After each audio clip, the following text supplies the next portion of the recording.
നമസ്കാരം.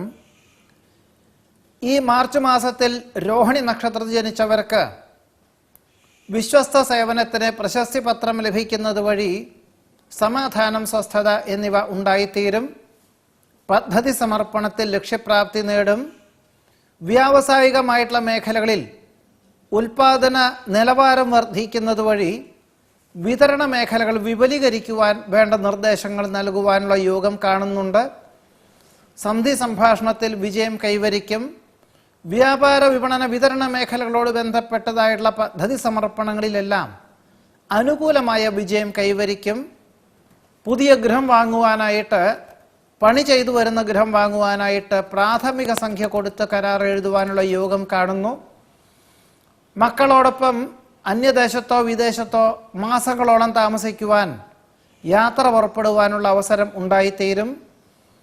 പരീക്ഷ, ഇൻ്റർവ്യൂ, സന്ധി സംഭാഷണം മുതലായവയിലൊക്കെ തന്നെ അനുകൂലമാകും വിധത്തിൽ യുക്തിപൂർവം അവതരിപ്പിക്കുവാനുള്ള അവസരം വേണ്ട വിധത്തിൽ വിനിയോഗിക്കുവാൻ സാധ്യത കാണുന്നു.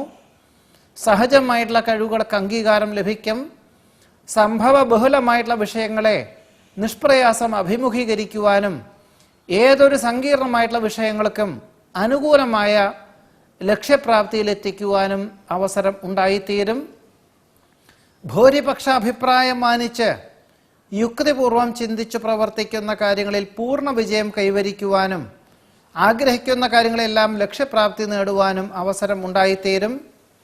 പ്രവർത്തന മണ്ഡലങ്ങളിൽ നിന്നും പ്രതീക്ഷിച്ചതിലുപരി സാമ്പത്തികമായിട്ടുള്ള പുരോഗതി ഉണ്ടാകുന്നത് വഴി പുതിയ കർമ്മ പദ്ധതികളിൽ ഏറ്റെടുക്കുവാനും കരാർ ഒപ്പുവയ്ക്കുവാനും പണം മുതൽ മുടക്കുവാനും തയ്യാറാകും. പുതിയ കാർഷികമായിട്ടുള്ള സമ്പ്രദായത്തിൽ കൂട്ടായ്മയിൽ പങ്കുചേരുവാനും പണം മുതൽ മുടക്കുവാനും തീരുമാനിക്കും. ആഗ്രഹിക്കുന്ന വിദേശ പര്യടനത്തിന് അനുകൂലമായ അനുമതി ലഭിക്കുവാനുള്ള യോഗം കാണുന്നു. മക്കളുടെ ആവശ്യങ്ങൾ വേണ്ട വിധത്തിൽ നിർവഹിക്കുന്നത് വഴി കൃതാർത്ഥതയും സമാധാനവും ഉണ്ടായിത്തീരും.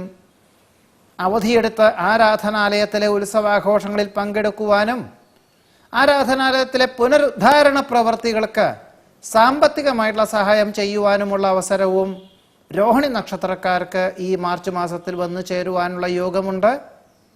നമസ്കാരം.